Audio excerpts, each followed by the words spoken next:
de vie éternelle. Il n'est plus cherché par la Patrice à son domicile conjugal ou à Pété, qui passe à 1.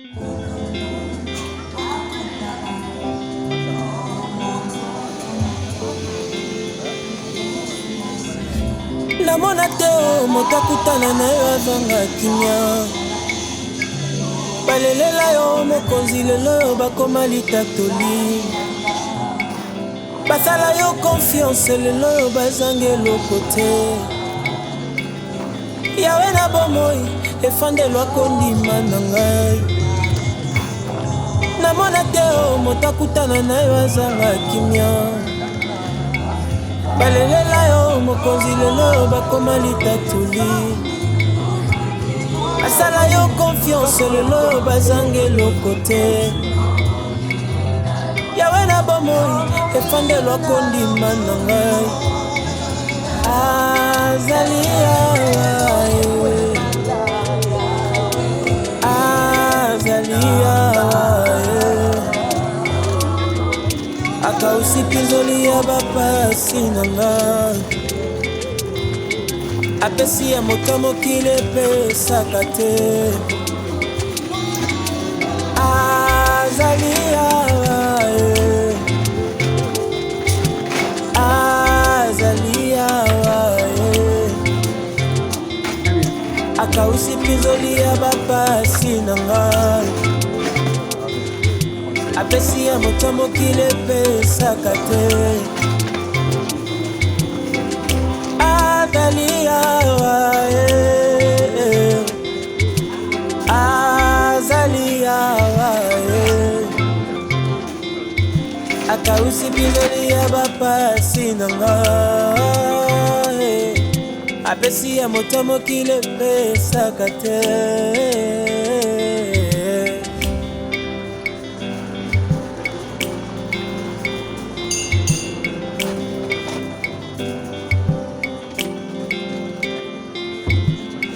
singa loketo te ngayo nasimbi kaka yo assurance akobonga okasiongo euti pa na yo nayembi na efengo na libota na ngayo nde nzambe yawe na bomoi moyoki ya masanjoli na nga kanisa mpe baoyo nanukutu bamoni pole te salela bango po telongo togumba mela yo bonganga te o ngayo nasimbami na yo assurance akobonga occasion ngo euti epa na yo nayembi na esengo na libota diaso yo nde nzambe yawe na bomoi moyoki ya mabondeli na ngai azali awa azali awa akausi pinzoli ya bapasi na nga apesi ya moto mokili epesaka te azali awa azali awa akausi pinzoli ya bapasi na ngai apesi ya moto mokili epesaka te azali awa azali awa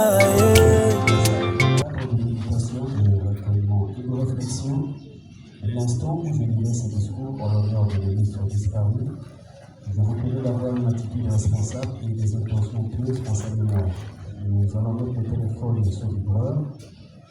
Mais par la famille, nous avons connaissance de prendre des photos vidéo afin de mentaliser ce jour. Les bouteilles d'eau sont aussi parce que nous tenons à la beauté du site, car l'ignorance c'est que ces bouteilles occasionnent comme saleté dans notre province de Kinshasa. Le sanitaire, c'est là devant, derrière la porte des agendas, et derrière le bâtiment, c'est au-dessus. Donc, rassurez-vous que c'est bien propre et désinfecté. J'introduis ce discours en l'honneur de M. Issabé par cette sagesse.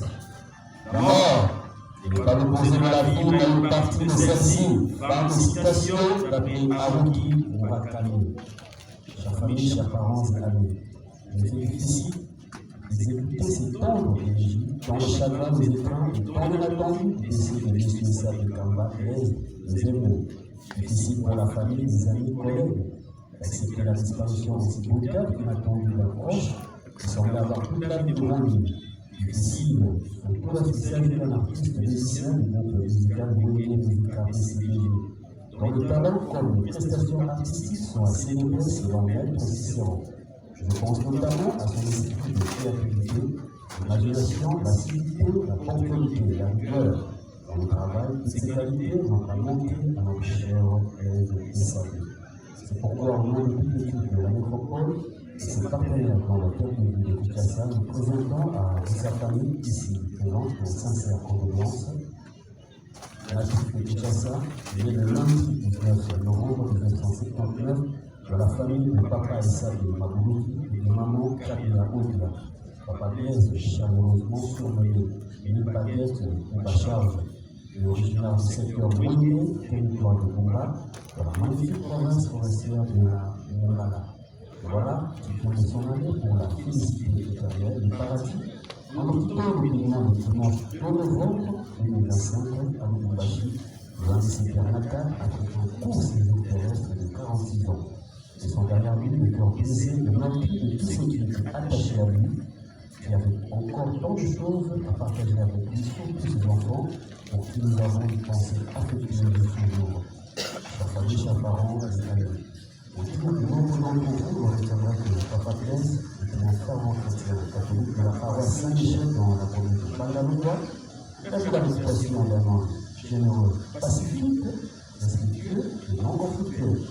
On est toujours limité de l'amour du prochain. C'est à l'école, respecter ce dialogue sur lequel même si ça va compensable, ou à l'esprit saint dans un corps sain. Ainsi peuvent en témoigner beaucoup d'entre vous, chers familles, avec les retards prématurés de Papa Blaise, votre chagrin de soutenir la force de l'affronter les épreuves les plus exigeantes de l'existence, la sagesse d'accepter ce que la vie offre, qui essaie de reprendre. L'humilité d'accueillir les pasteurs qui en sont des secrets profonds. Car, comme le rappelait Bouddha, je vous paraphrase, accepter ce qui est, et déjà commencer à y vivre. Fin de citation. Chers familles, ainsi rassuré, Papa Blaise n'est plus à chercher à son domicile ici, numéro 165 de la rue de Moula, dans la commune de Boubou, et à la sortie des puits dominicales de sa paroisse, car à cet instant, il vient de changer l'adresse de commune. Désormais, il répondra ici à la métropole de Kinshasa, dans le quartier Alpha, à l'église au numéro 230 de la rue Libra. Je regrette pour la famille, les amis de connaissances ainsi que ses collègues la nouvelle adresse physique de Papa Blaise, commune de la télé, métropole de Kinshasa, entre Canisier et quartier Alpha, à l'église au numéro 230 de la rue Libra. C'est ici que vous reviendrez pour perpétuer sa mémoire, se souvenir et retrouver sa sépulture. On n'attendait toujours pas le premier coup du jour officiel de mort en République démocratique du Congo, au nom de toute l'équipe de la métropole et ses partenaires, dont la République de Kinshasa, nous retirons à sa famille nos condoléances les plus sincères. Chère famille, maintenant que notre cérémonie s'est terminée, que le temps de M. Paris physiquement de Papa Blaise est venu, nous espérons que toutes les évocations formulées au cours de cette cérémonie vont inévitablement s'ajouter aux souvenirs personnels que chacun et chacune garde dans sa mémoire. Mais nous devons prier de le repos éternel, nous prendrons ainsi congé de lui tout en lui disant au revoir dans la marche à ses amis en autour. Nous disons Papa Blaise, vous savez, occupez moi. Je vous remercie. Merci, je vous remercie d'avoir suivi ce discours avec beaucoup d'attention. Je vous prie de vous lever. Nous allons accompagner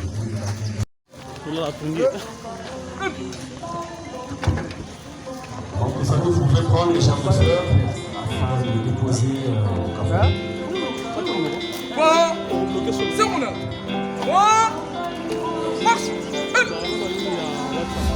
namona te o moto akutana na yo avanga kimia balelela yo mokonzi lelo bakoma litatoli basala yo confiance lelo bazange eloko te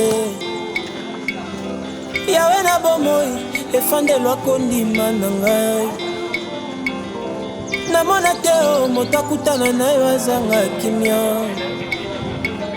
balelela yo mokonzi lelo bakoma litatoli basala yo confiance lelo bazanga eloko te yawe na bomoi efandelwa kondima na ngai azali yawa azali yawa akausi pinzoli ya bapasi na ngai apesi ya moto mokili epesaka te azali yawa azali yawa akausi pinzoli ya bapasi na ngai apesi ya moto mokili epesaka te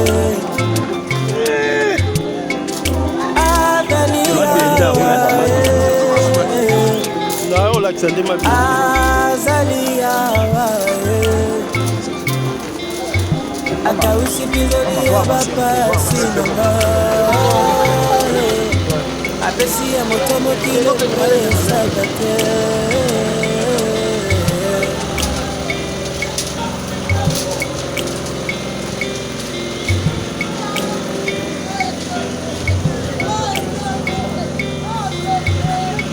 singa loketo te ngai nasimbi kaka yo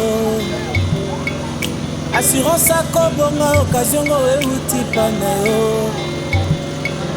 nayembi na efengo na libota na ngai yo nde nzambe yawe na bomoi moyoki ya masanjoli na nga kanisa mpe baoyo nanukutu bamoni pole te salela bango po telongo togumbamela yo bonganga te yo ngai oyo nasimbami na yo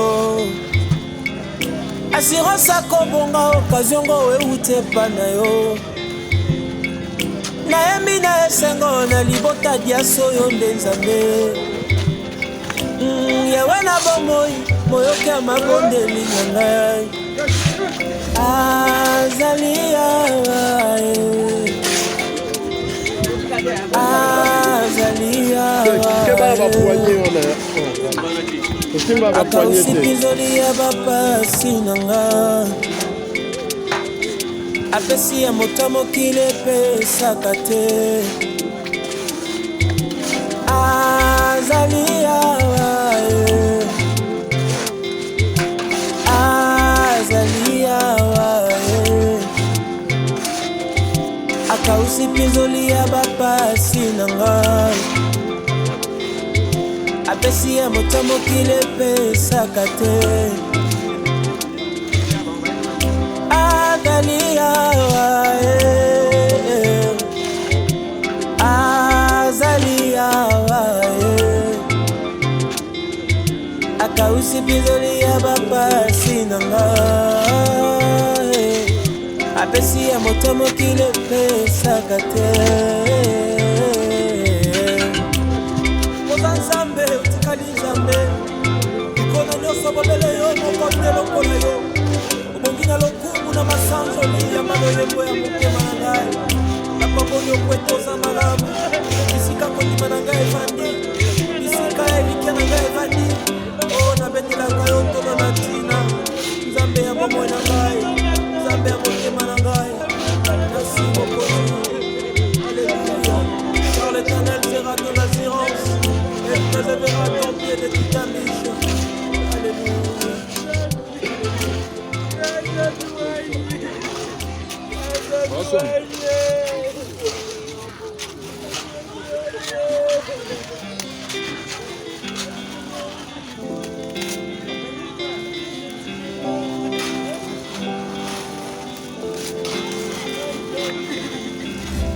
namona te o moto akutana na yo avanga kimia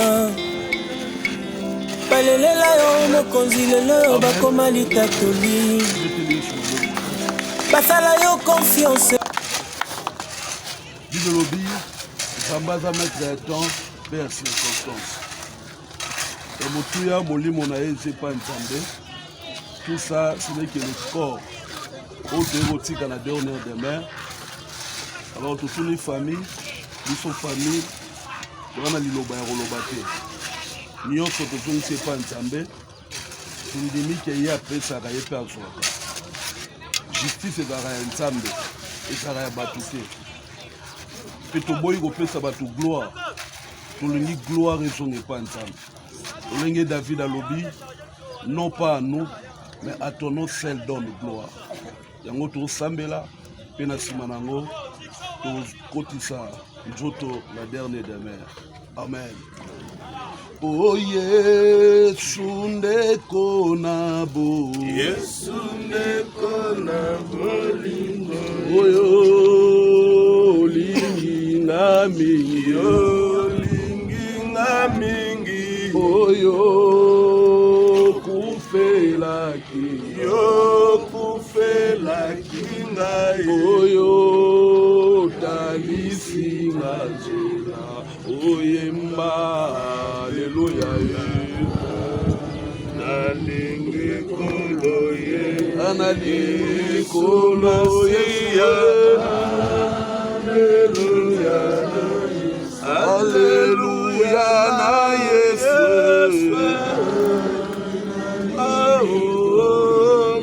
Analingi kolonanga. Alléluia. Oh, atapasi soko, atapasi soko liwa, oyo kolo mwananga, kolo mwananga te, oyo sopaki maki, yo sopaki makela, wete ngai na zwango. Oh, ngana lingi ye, ngana lingi kolo ye, ngana lingi kolo ye, Alléluia na Yesu, ngana lingi kolo, ngana lingi chauffagire, Alléluia na Nalingi moko na moko esika ezwami yo, pesa Nzambe merci pour na vie à Blaise, kumisa Nzambe, totomboli kombone, topesi ye merci na circonstance, tobondeli alléluia. Natomboli komono na circonstance, oyo komele liboso esabi sabu, natomboli komono foto za monene, tongwama na yo na kati ya libota oyo, natomboli na tina la liwa ya Nzambe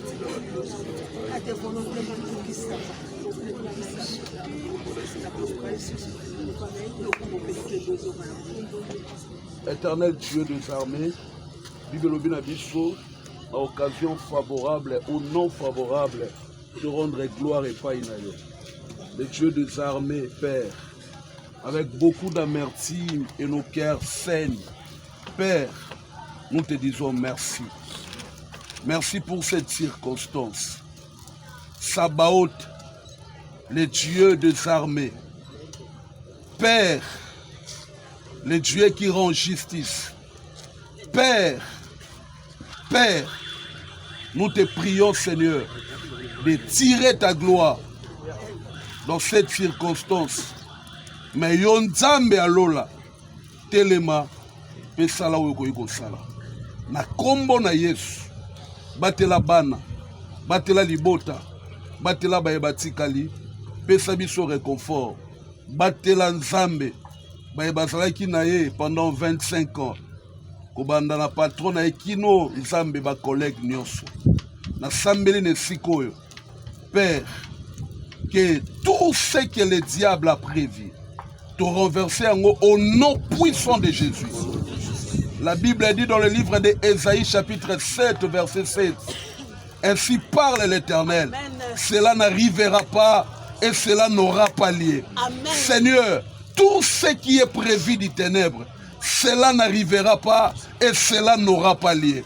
Dans le nom de Jésus, Nzambe, nakumisuyo, Père, parce que nandimi na motema nanga, que nyonso ya liwa ekatani na tango oyo na kombo na Yesu. Eza na libota, eza bisika asalaka mosala, Nzambe na liki ete tokozonga lisu awa te pona kolela. Mais nous te célébrerons de gloire en gloire, de victoire en victoire et de succès en succès. Dans le nom puissant de Jésus, nous t'avons ainsi prié. Gloire et louange à toi, Seigneur Jésus. Amen.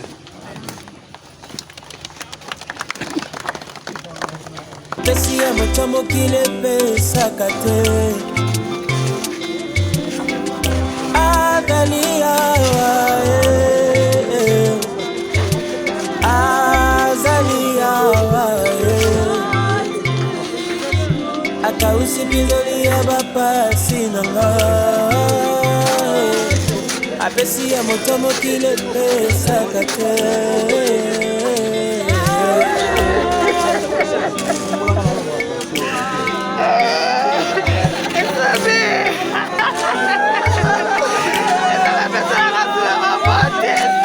Singa loketo te nasimbi koko assurance akobongo kazongo euti pana yo nayembi na etongo na libota na ngai onde nzambe yawe na bomoi oyoka masanzoli nanga kanisa mpe baoyo nanukuti bamoni pole te salela bango kotelongo tobumba mbela yo bonganga telo ngayo nasimbami na yo assurance akobonga occasion ngo euti epa na yo nayembi na esengo na libota diaso yo nde nzambe yawe na bomoi boyoka mabondeli na ngai azali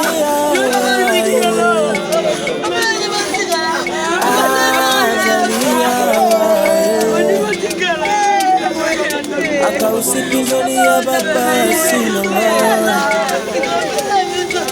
apesi ya moto mokili epesaka te azali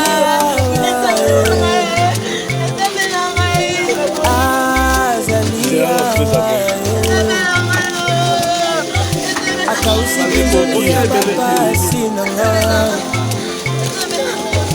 apesi ya moto mokili epesaka te adaliawa azaliawa akausi bizoli ya bapasi nanga apesi ya moto mokili epesaka te.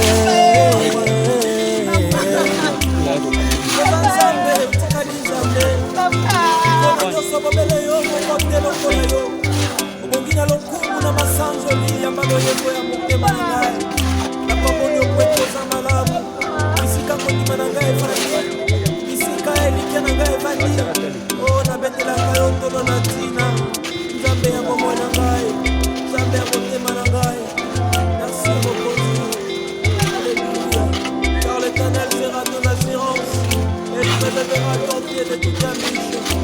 Alléluia.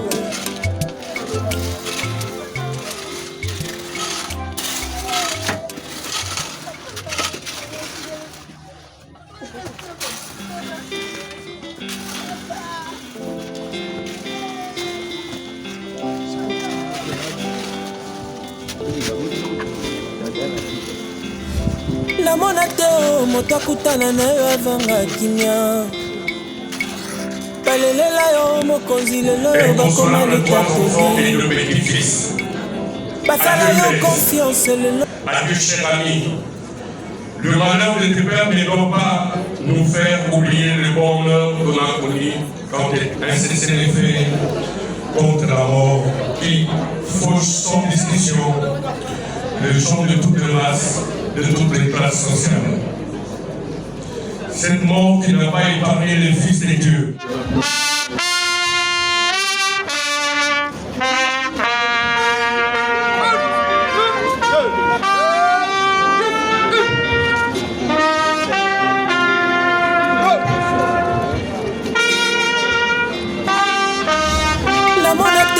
moto akutana na yo avanga kimia balelela yo mokonzi lelo bakoma litatoli basala yo confiance lelo bazangi eloko te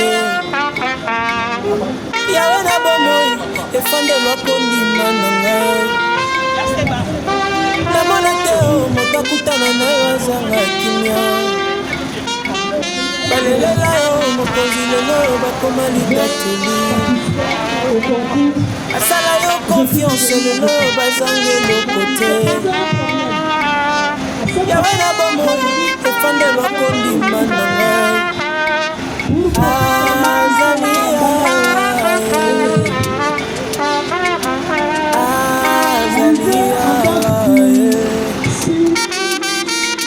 akausikizoli ya bapasi nanga apesi ya motamokili epesaka te azali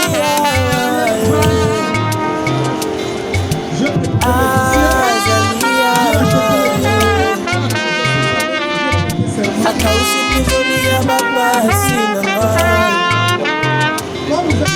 apesi ya motamokili epesaka te Agalia Azalia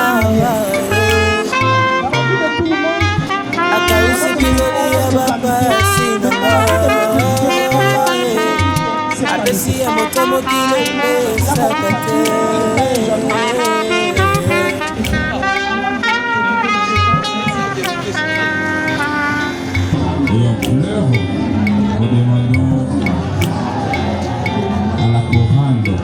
Singa loketo te ngayo nasimbi kaka yo assurance akobonga occasion ngo euti pa na yo nayebi na efengo na libota na ngayo nde nzambe yawe na bomoi moyoki ya masange olinganga kanisa mpe baoyo nanukuti bamoni pole te salela bango otelongo tokumbamela yo bonganga te ngayo nasimbami na yo assurance akobonga okazongo euti epa na yo nayembi na esengo na libota diaso yo nde nzambe yawe na bomoi moyoki ya mabondeli na ngai azalia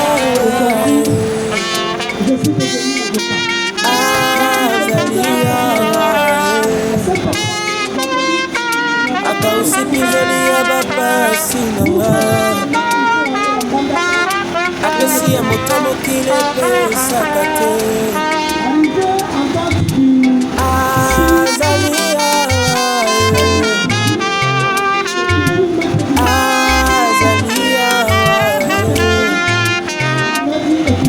akausikizoli ya bapasi nanga apesi ya motamokili epesaka te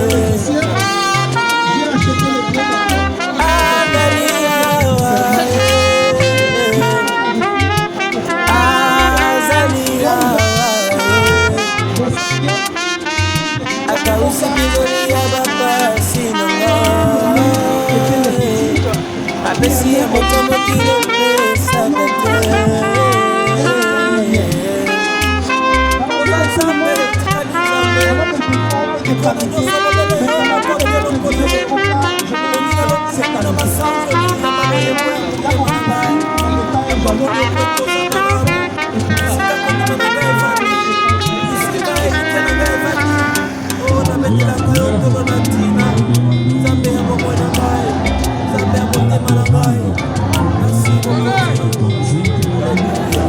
Car l'Éternel sera ton assurance.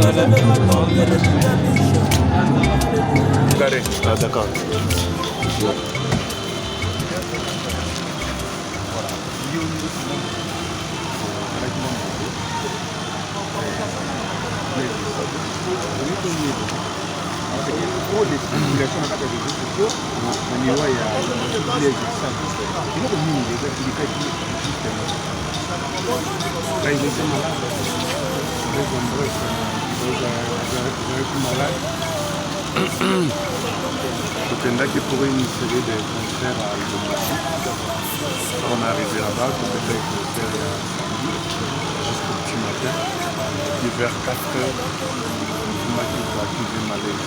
On m'a accusé malaise. Il a fait un effort sans pour autant dire ce qu'il ressentait. Et arrivé à la fin du concert, on m'a dit dans l'hôtel là-bas. Le temps va tomber l'hôtel à ici les gens là. Et amener l'hôpital à l'établir. Après, tu me donnes la conversation au club. Essayer de prendre des calmants, comme on rentre à Kinshasa lundi, aux formations appropriées, habiter niveau na commis, les appels à niveau sur les calmants, c'est comme on à l'hôpital. Parce qu'il y a un hôpital, un petit médecin qui avait mal au ventre. On dit qu'on l'a mis là-haut, on dit qu'on l'a mis là-bas, on peut essayer de soin, mais les bombes vendeurs pour continuer pour travailler. C'est alors que le médecin a décidé qu'il va faire une analyse, va faire la échographie, etc. Qu'est-ce qui se passe juste après l'échographie, le conseiller que il avait un intestin troué. Et puis il ne chiait pas pendant au moins une semaine. Il ne mangeait plus, il ne vivait plus, sauf à mêler au sang. Ce qui fait qu'avec l'étouffement, il y a des déchets. Au niveau, il y a mais le corps était là. International Bureau. Toujours des morts en reste qui même personnellement. Nous sommes Dieu mettre les temps et les circonstances. La mort, c'est quelque chose de naturel. Comme par exemple Nakaya Blaise, respectons le mort, comme on est dans tout. Mais c'était une négligence de ça. Parce que quand on met ça le bureau, moi, c'est toujours déchets, voilà qui est entassé dans l'équilibre. Ce qui revient à dire que douleur, on est bandé déjà à partir de ça. Mais tu sais, quand les musiciens ont un programme de voyage, même quand ils sont malades, ils gardent la maladie. On a Kendenanu, Azuananu, Abete, après on a pas peur d'être remplacé. Parce que ça a été le même jour où tu as des médecins constaté la situation. Et tant que les gens ont dit urgence médecin lobby il faut bozongisa na Kinshasa à côté de l'hôpital Mokoya Munene, à côté de sa famille biologique, il est à côté de sa famille professionnelle. Parce que ce boutique il sera un peu isolé et traumatisé. C'est comme ça que je suis monté dans la chambre de papa chéri à côté à Manille. Là, il y a un cas vraiment très urgent. Donc je suis avec Jean Tata, la situation telle, il faut Blaise et Sabé. Là, c'était les dimanches. Et les dimanches soirs aussi, on avait un concert. Ok, Joe, c'est toi le responsable de la choix. On a booké 2 billets, il y a Yo, la Blaise, et je te remets l'enveloppe. Sur le premier cas à l'aéroport, au Béni Famille, on dirigeait vers l'hôpital pour le Bukende. Joe, il fait de ton mieux, le roi médecin va opérer, il ne va pas opérer carrément. Est-ce que c'est vrai à toi qui fait un pied d'avion? Si vous avez un pied d'avion. Un pied d'avion, tout solo la paix bien na mutuka na saile pe checking na simbele saclé na ina sac à dos na un sachet tout ça le checking en montant maintenant dans l'escalier il y a avion c'est là où maintenant et comment il peut se manifester on a des marche bien sinon ceux qui va protester va remarquer que tu es souffrant on met ma bisauté donc fais un effort qu'on arrive à Kinshasa va au Pérou directement tu vas te sentir mieux. Il a fait un effort aussi dans le petit caca d'avion. L'espace où on est à la first class. À sa crise pour la première fois. Je lui ai appelé, il ne répondait pas. Au moins pendant 3 minutes. Après, il s'est ressaisir, il s'est réveillé, il m'a posé la question. Véro, il y en a là qui l'a dit oui. Au salut, moi, malaise, mais arrivons à Kinshasa, où qui est l'hôpital, ça va aller. Et les hôtels sont venus vers moi pour dire mais qu'est-ce qui va prendre la bizarre à malaise et puis à Betaki. Mobimba. On est en train de partir à Kinshasa pour des soins appropriés. Il faut que vous parce que vous l'avez dit, vous avez détecté déjà mon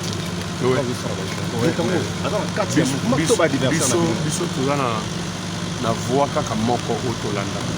c'est la voix divine.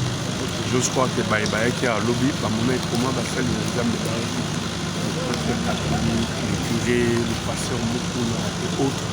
Donc, quand on a compris, il y a un ça ne va pas parce que même si on perdait des gens, même si l'amour n'était pas naturel, c'est pas comme ça qu'il faut tout battre pour perdre des bateaux. On s'est confié à notre Dieu et Dieu nous a révélé. Il nous a révélé que ça vient d'une personne mal intentionnelle. L'intention et ça a déstabilisé beaucoup. On dit chaque fois qu'on a un tel cas, toujours vendre sur 2 mois, 3 mois, les groupes sans activité, toujours répugner par contrat, toujours canceller par contrat et faire asseoir l'orchestre et ce qui n'est pas normal. Alors la personne a été détectée, vous savez que par la voix de Dieu, rien n'est impossible. La personne fait partie de l'orchestre ou soit dans les bateaux? Vous le saurez parce que nous là, on ne veut pas créer des polémiques là-dessus. Dieu nous a demandé de garder notre calme. Dans les jours à venir, nous allons étaler. Nous allons vraiment étaler la mise sur la bâtonnière sur le malheur. Tout le temps, il y a groupe de biseau et mais nous, on a décidé de ne plus nous faire traîner dans la boue. C'est-à-dire que l'entreprise où il y a des sociétés, d'entreprise, tout le monde a renvoyé RTLC, chez Camine, Régie des eaux, pour dire on ne travaille plus jusqu'à ce que Macambo soit aussi là. Non.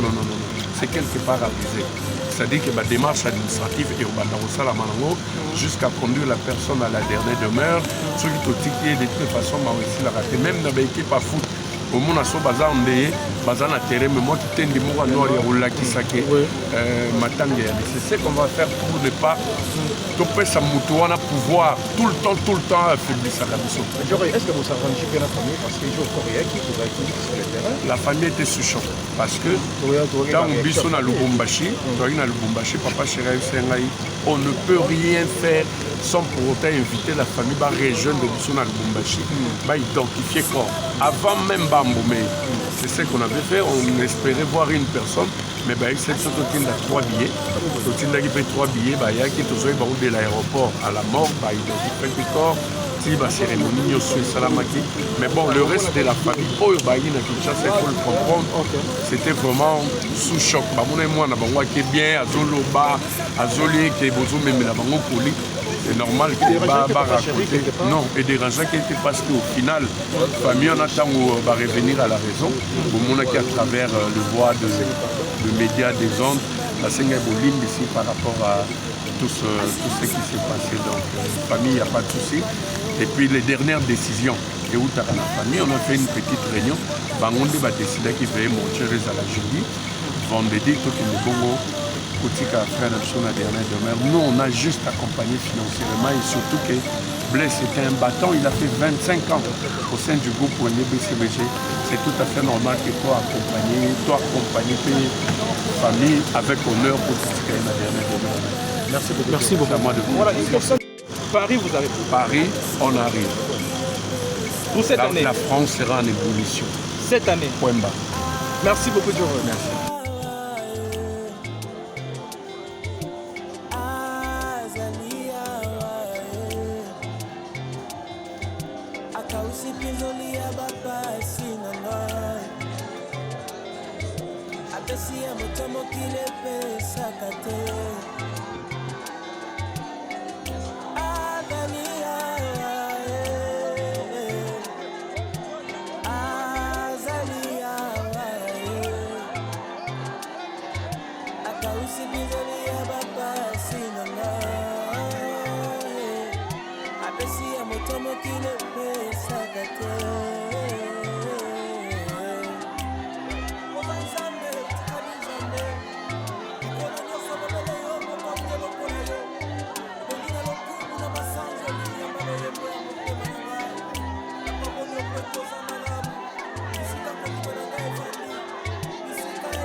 namona te o moto akutana na yo avanga kimia balelela yo mokonzi lelo bakoma litatoli basala yo confiance lelo bazange eloko te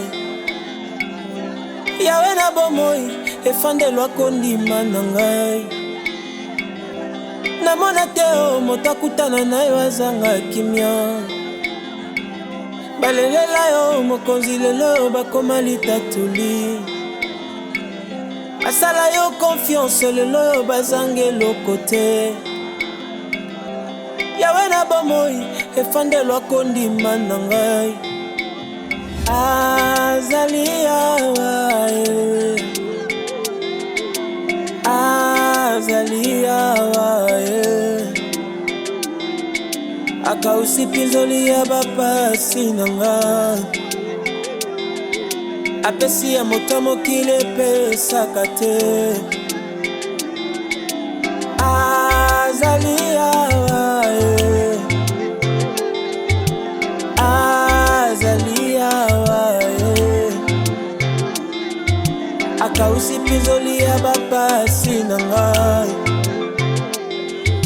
apesi ya moto mokili epesaka te azali awa azali awa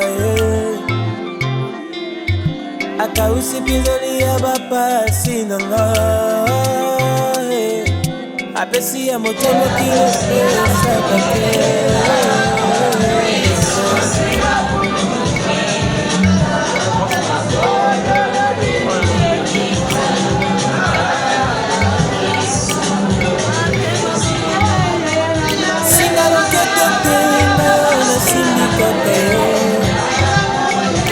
assurance akabongo okazongo elitipa na yo nayebi na efengo na libota na ngai ondezongo yawe na bomo moyoke masanjoli na ngai kanisa mpe baoyo na likuta moni pole te salela bango okolongo tobunda ndela yo bomanga te nasimba mina yo assurance akobonga okazongo elitepa na yo nayebi na esengo na libota diaso yo nde nzambe yawe na bongo moyoka mabondeli na ngai azali awa azali awa akausi pinzoli ya bapasi na ngai apesi ya moto mokili epesaka te azali awa azali awa akausi pinzoli ya bapasi na ngai apesi ya moto mokili epesaka te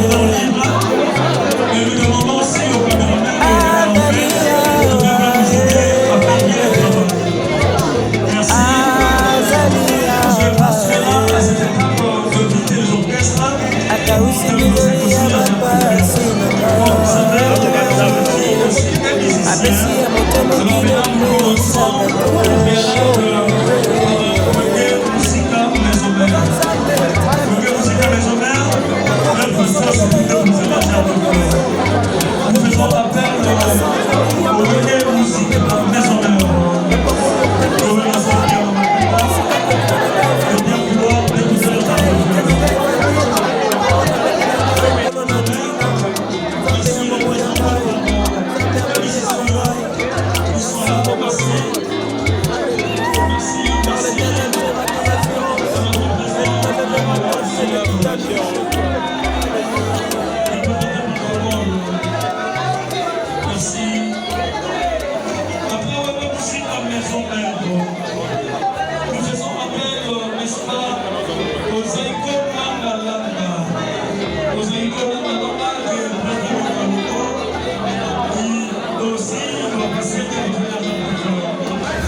namona te moto akutana na yo avanga kimia balelela yo mokonzi lelo yo bakoma litatoli basala yo confiance lelo yo bazangi eloko te yawe na bomoi efandelwa kondima na ngai namona te moto akutana na yo azanga kimia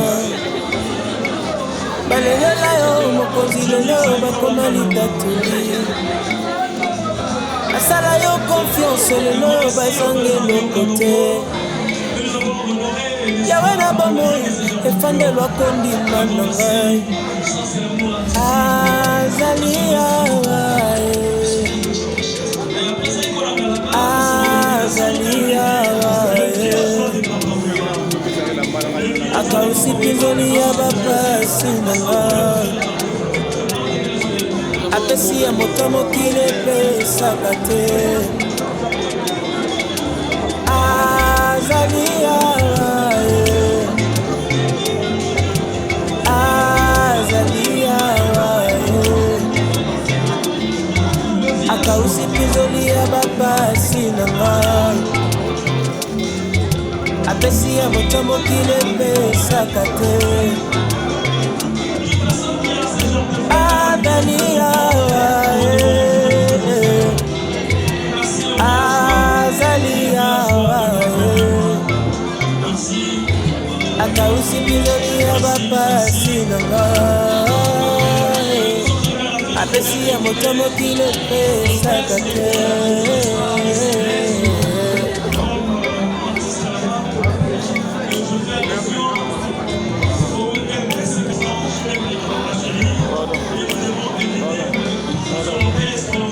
singa loketo te ngai nasimbi kaka yo assurance akobonga occasion ngo euti mpa na yo nayembi na efengo na libota na ngai yo nde nzambe yawe na bomoi moyoki ya masanjoli na ngai kanisa mpe baoyo nanukupa moni pole te salela bango otelongo togumbamela yo bonganga te ngai oyo nasimbami na yo assurance akobonga occasion ngo euti epa na yo nayembi na esengo na libota diaso yo nde nzambe yawe na bomoi moyoki ya mabondeli na ngai azali awa azali awa akausi pinzoli ya bapasi na ngai apesi ya moto mokili epesaka te azali awa azali awa akausi pinzoli ya bapasi na ngai apesi ya moto mokili epesaka te azali awa azali awa akausi pinzoli ya bapasi na ngai apesi ya moto mokili epesaka te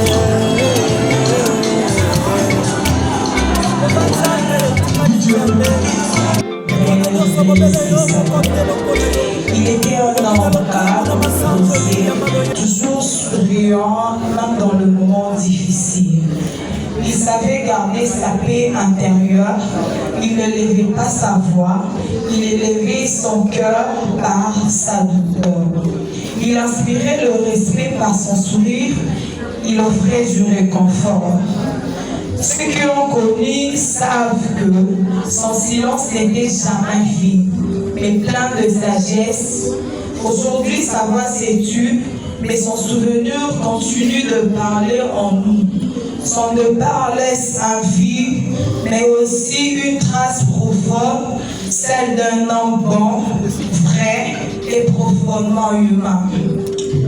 En tant qu'enfant, je me tiens ici avec respect pour vous dire que nous sommes là. Nous, ces enfants, il n'est plus, mais nous restons et nous voulons continuer dans la dignité. C'est pourquoi nous lançons un appel à tous ceux qui l'ont connu, apprécié, pour côtoyer, penser à sa mémoire, à travers le soutien à nous, ces enfants. Que ce soit par le conseil, un appui ou une main tendue, tout geste d'amour comptera. Après la mort de notre Père, c'est déjà le plus difficile de la vie. Nous demandons à la famille biologique Esabé, ainsi qu'à la famille BCBG, particulièrement à Kachibeke, de jeter un regard vers nous. Tu resteras pour toujours dans nos cœurs et nos mémoires. Que Dieu t'accorde le repos. Là où il n'a ni douleur, ni larmes. Merci à vous tous pour votre présence, votre prière et votre écoute. Tu nous manques déjà, papa. Une minute de silence. Une minute de silence à la mémoire de ce mémoire que nous a laissé. Une minute de silence.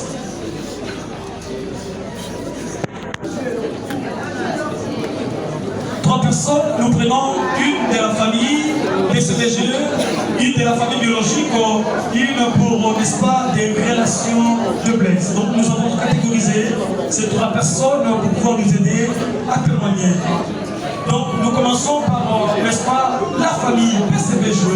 Quelqu'un de la famille CBG peut nous aider, n'est-ce pas, à donner un témoignage aux familles Blaise, ainsi à la famille biologique et à ses amis. Toujours encore elle. Aucun roi, aucun dirigeant puissant soit-il ne peut décréter un cessez-le-feu contre la mort qui fauche sans discussion le champ de toutes les races, de toutes les classes sociales. Cette mort qui n'a pas épargné le Fils de Dieu vient une fois de plus frapper à la porte de la grande famille de CBG en arrachant l'affection de sa famille biologique, de sa famille professionnelle et de tout un peuple artiste Blaise et Sabé. En effet, le 2 novembre dernier, soit 17 jours avant son 46e anniversaire, Blaise et Sabé quittent inopinément la terre de ses ancêtres à une suite de péritonite intestinale. Cette disparition brusque survenue à Lubumbashi, de l'unique douleur de l'ensemble des CBG, a mis une fin brutale à une série de productions scéniques que le groupe était invité à livrer dans la capitale du cuivre et oblige le membre du groupe à régaler Kinshasa comme frappé par la foudre. Aujourd'hui, en ce moment où nous apprêtons à conduire l'Ulysse du Paris à son lieu de repos, qui est semblable à une salle d'attente avant sa résurrection, je vais tenter de vous présenter qui est Blaise et Sabé. Blaise et Sabé Kamba était né à Kinshasa le 19 novembre 1979. Il était originaire de Mongala et de l'ethnie Maputo. Fils de François et Sabé et Odile Kabia, encore en vie. Blaise était issu d'une fratrie de 5 enfants, dont 4 garçons et une fille. Après ses études de cycles confondus, Blaise, qui avait contracté le virus de la batterie auprès de son père, François et Sabé, lui-même drummer, amassa la carrière musicale comme drummer, successivement dans les groupes Twinix et Benson dans la commune de Kinshasa, ensuite dans la groupe folklorique Zumala, toujours dans la commune de Kinshasa, et enfin dans le groupe Shoah Memba. Après ce parcours, Blaise va intégrer le groupe de CBG où il a demeuré pendant 25 ans, jusqu'à ces jours, le 2 novembre 2025, où la mort l'a surpris. L'écrivain François Hugo disait: le plus dur comme on vient de perdre un être qui nous était cher, c'est de devoir continuer à vivre sans lui. Effectivement, au sein de BCBG, Blaise laisse un vide difficile à combler, puisqu'il était l'unique tourneur. Il il laisse son patron Papa Chérigi Mitterrand et l'ensemble de ses collègues inconsolables. Connu pour être respectueux, il ne manquait jamais l'occasion de faire rire ses camarades en étant parfois taquins. Il créait l'ambiance toujours autour de lui. Toujours souriant, Blaise laisse inconsolable 3 enfants et 2 petits-fils. Adieu Blaise, adieu cher ami. Le malheur de tes pères ne doit pas nous faire oublier le bonheur qu'on a connu quand tu étais vivant. Merci. Merci.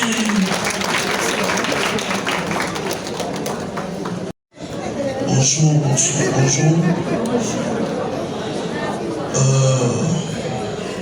S'il faut parler de Blaise Sabé, je suis son frère et en même temps, le Seigneur s'est servi de nous pour que nous passions des moments ensemble dans la présence de Dieu. Je voulais simplement dire que c'est vraiment un homme très généreux. Et puis à chaque fois, partout, je sais qu'il prônait toujours la paix. On parlait à tout moment et je sais des choses qu'il disait. Avant Jacques de Lubumbashi, c'était mardi, les missionnaires là, ou soit de l'église, il y avait un cavalier, cavalier, ceux qui n'ont pas Lubumbashi, et malheureusement, le dimanche 2 novembre, les Akikaki pour la mission, Nzambe a décidé qui a rappelé Molimo et Blaise et Sabé. Je voulais dire une chose. Pendant que nous sommes dans le Lubumbashi, nous continuons ensemble, la grande sœur dans la Sabé, ainsi que la madame Rita. Et pendant que nous continuons dans le Boutouana, je retiens encore une chose qui me revient à l'esprit. Il était comme il dormait, il était vraiment en paix. Et tellement j'étais tourment, j'ai vu cette nuit l'esprit l'ange de Dieu me dire, ne vous inquiétez pas, là où il est dans la paix. Seul Dieu sait, et seul Dieu qui donne, et seul Dieu qui répond. Au nom de la famille, je prends mon courage de remercier tout le monde qui nous a assistés depuis le début, partout dans le monde. Merci pour votre amour.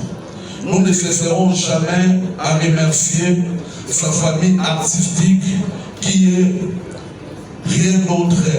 Son président, J.B. Piana, Papa Chéri, merci pour tout ce que tu as fait au nom de la famille, pour ton artiste, et merci à tout le monde.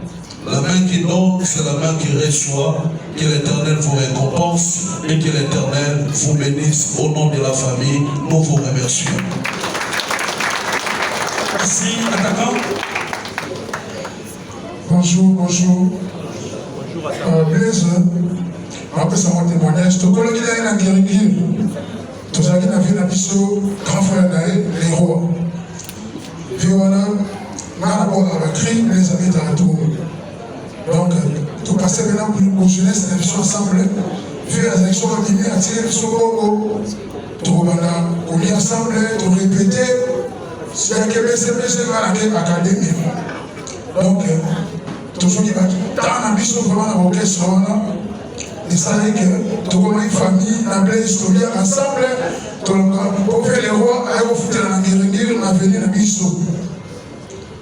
Il y a un temps où on peut s'en souvenir, on se sur le conseil, ceux qui ont décidé comme Blaise Barama, ceux qui ont Blaise ont quitté la FCK, la Blaise, à la vie, oui, tout le monde dans la vie.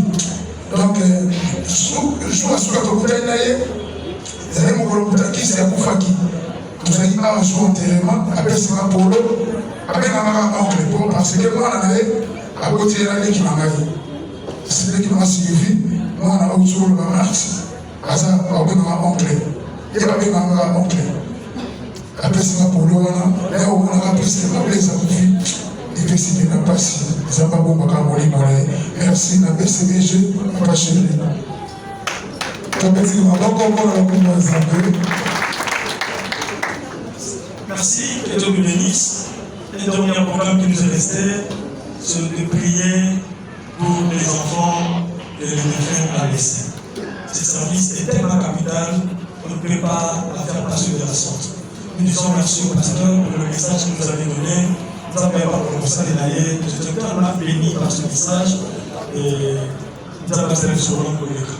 Tout ce qui est dans la famille du Somal et la Blaise, les étiquettes, la direction sur la santé, je ne sais pas le pasteur qui nous a aussi Michel. Et nous sommes camarades.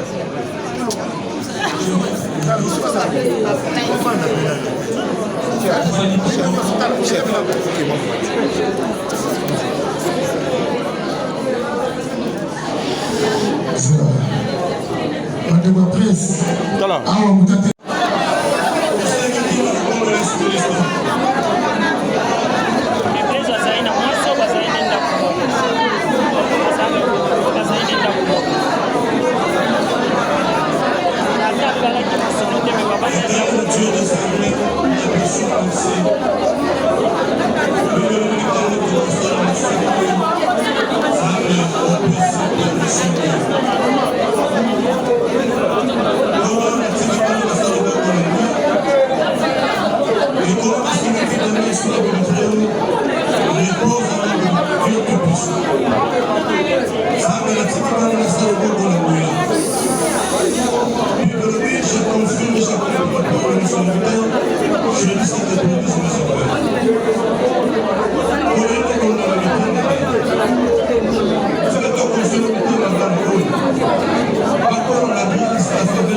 merci.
Basala yo confiance, le bazange le côté. efande makondima nanga namona te moto akutana na wazanga kimia baleleka yo mokonzi lelo bakoma likateli asala yo confiance lelo bazanga eloko te yawe na bomoi efande makondima nanga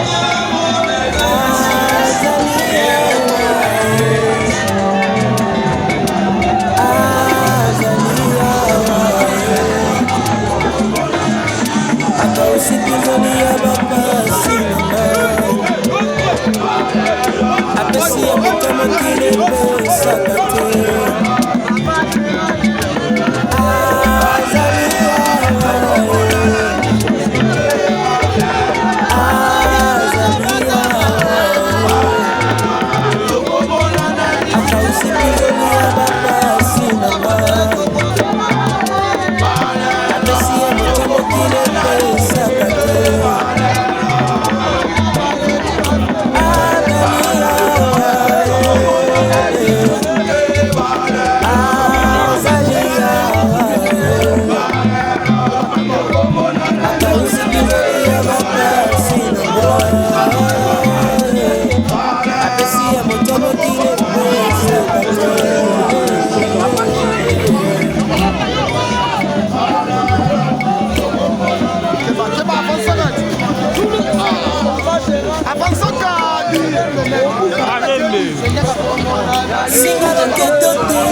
assurance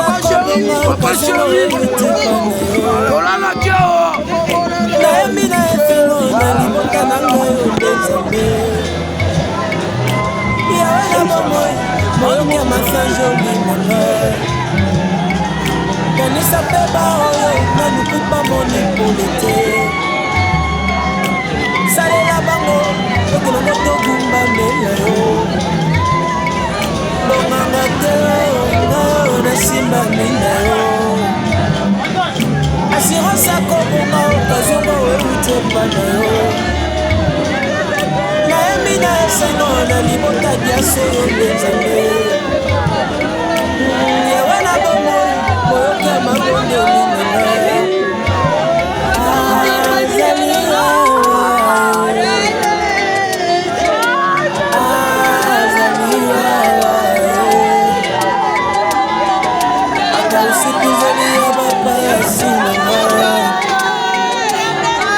apesi ya moto mokili epesaka te